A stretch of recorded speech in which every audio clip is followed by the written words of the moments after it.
Halo, jumpa lagi sama Aditya di channel Atap Teduh Lestari, channel yang khusus membahas tentang atap dan permasalahannya. Semua yang berhubungan dengan atap kita bahas di sini teman-teman.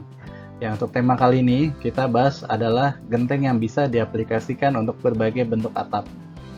Seperti teman-teman ketahui, arsitek dalam mendesain itu dia bebas berkarya. Ya, berkarya mau membangun sebuah bangunan dengan bentuk atap model apapun, dan kemiringan berapapun, seperti apa, bebas tanpa ada batasannya. Nah, yang jadi masalah adalah pada saat ingin diaplikasikan, dikerjakan oleh kontraktor, tidak semua genteng bisa diaplikasikan untuk yang sesuai dengan desain arsitek tersebut. Oke, nah kita lihat bentuk-bentuk atap yang unik teman-teman ya. Nah, sebelah kiri ini kita adalah atap yang kemiringan di bawah 20 derajat. Bisa jadi kemiringannya cuma 5 derajat. Ya, kalau kita gunakan genteng yang konvensional seperti gambar di sebelahnya ini, genteng keramik, ya, kita pasang di sini, ini bisa jadi kemungkinannya bocor. Kenapa? Karena jatuhan airnya ini lambat. Jadi air bisa masuk dari sela-sela overlap di sini.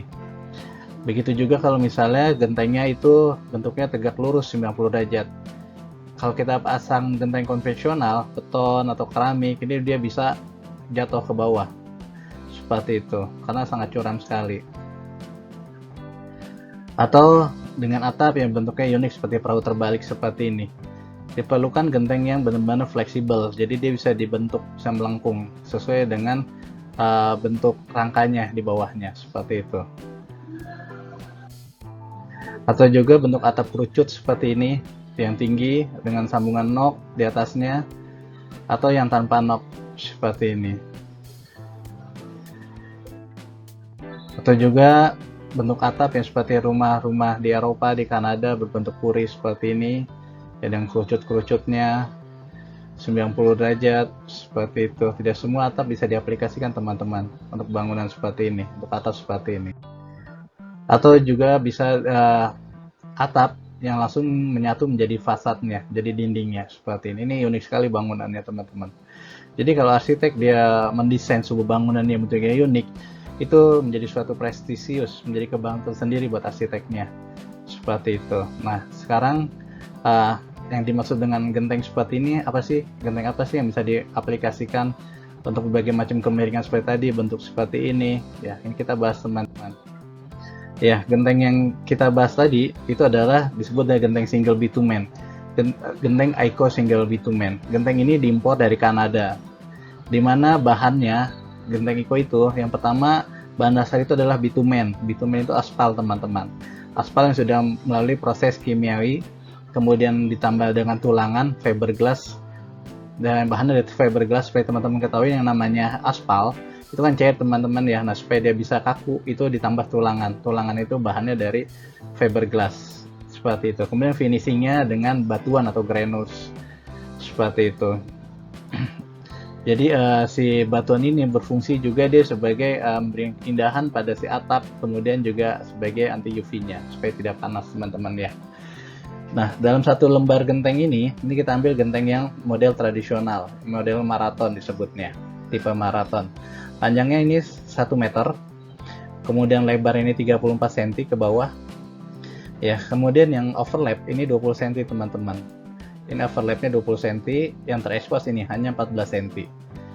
Seperti itu. Jadi overlapnya ini sangat besar, sekitar 60% dari lebar gentengnya sendiri.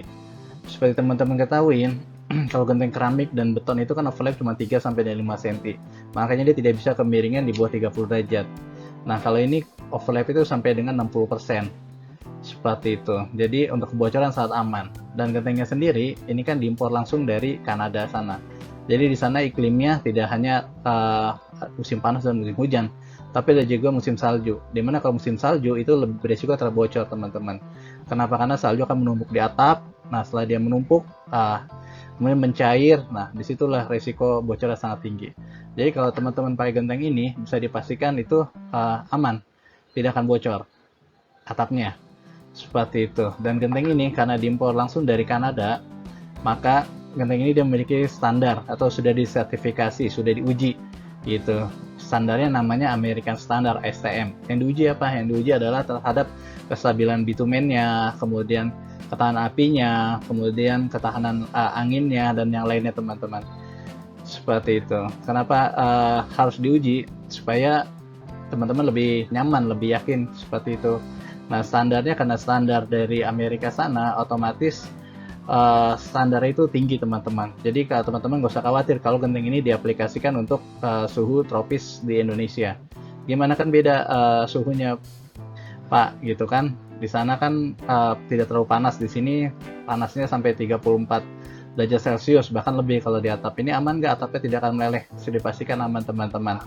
Seperti itu karena atap ini tidak hanya dipasang di Kanada, di Amerika, rumah-rumah di Kanada, rumah-rumah di Amerika atau di Indonesia, tapi juga di Timur Tengah suhunya lebih panas, suhu yang lebih ekstrim juga aman. Seperti tadi teman sudah lihat ya, tadi referensi project di Iran, sana suhunya lebih tinggi.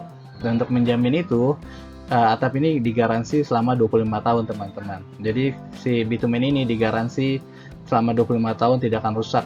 Seperti itu, kena panas, kena hujan tidak akan rusak. Seperti itu teman-teman. Kemudian cara pasangnya gimana sih Pak gitu, cara pasangnya gimana sih Bang ya. Nah, untuk cara pasangnya seperti teman-teman, jadi pertama teman-teman setkan dulu rangkanya bisa dari kayu atau baja ringan atau besi atau WF atau apapun ya, itu bisa diaplikasikan. Rangka dengan jarak reng minimal itu di 40 cm, ini jarak rengnya teman-teman. Ini kalau simpelnya ya, ini jarak rengnya 40 cm seperti itu. Kalau bajanya kan langsung kering, tapi kalau rangkanya kayu harus sudah kaso dulu baru reng. Pokoknya jarak rengnya harus 40 cm seperti itu. Setelah dipasang jarak rengnya, kita pasang multiplex.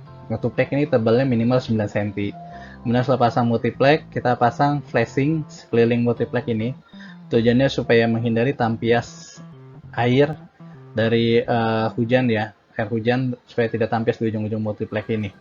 Nah, banyak pertanyaan teman-teman dari customer kita, dari klien itu, Pak, multiplexnya bisa digantikan dengan GRC? Seperti itu. Pada prinsipnya bisa diganti teman-teman multiplexnya dengan GRC. Cuma kalau dari Eco-nya sendiri di Kanada tidak disarankan. Kenapa tidak disarankan? Karena beda antara multiplex dan GRC. Kalau multiplex itu ada seratnya teman-teman. Jadi waktu dia dipaku itu dia akan lebih mengikat.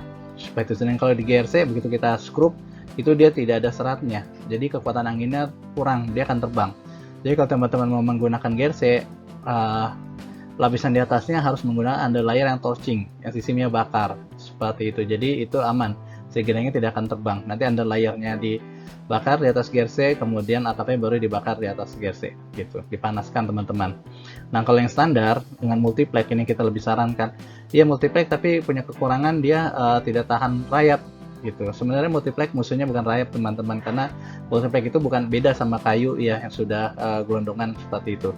Kalau multiplex itu sudah proses produksinya juga, sudah ada anti rayapnya juga umumnya gitu. Multiplex musuhnya adalah lembab, jadi multiplex tidak boleh kena air. Kalau multiplex dia lembab, basah, kena air itu akan busuk, musuhnya di situ. Nah, untuk menghindari multiplex itu lembab, itu makanya dipasang underlayer di sini.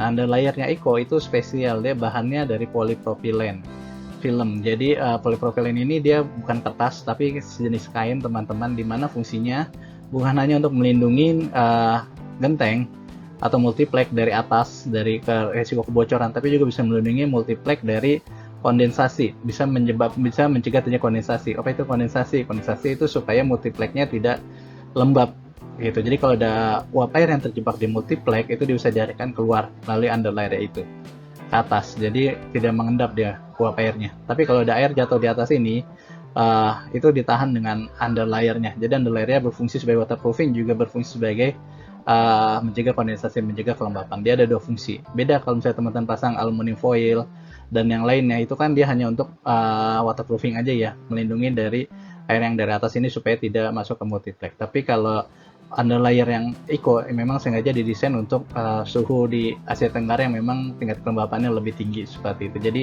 dia punya nilai plus, bisa mencegah kondensasi. Ya, nah setelah kita pasang underlayer, baru kita pasang gentengnya. Pasang gentengnya dan cara dipaku di setiap lembarnya seperti itu teman-teman. Ya, ini adalah genteng atap yang bisa diaplikasikan teman-teman gunakan untuk berbagai macam bentuk atap, berbagai macam bentuk kemiringan, dan yang lainnya. Ini kita pastikan aman dan kita pastikan tidak bocor seperti itu.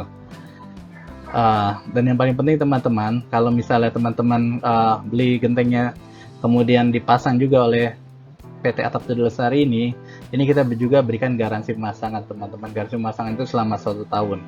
Jadi kalau misalnya ada masalah, ada emas yang belum sempurna, itu akan kelihatan di tahun pertama teman-teman, dan langsung kita repair, kita perbaikan itu free tanpa biaya apapun. Gitu teman-teman. Baik, itu infonya yang bisa kita berikan. Jika informasi ini bermanfaat buat teman-teman, jangan lupa untuk di like dan di subscribe channel ini supaya kita bisa terus berkarya. Terima kasih teman-teman. Jumpa lagi.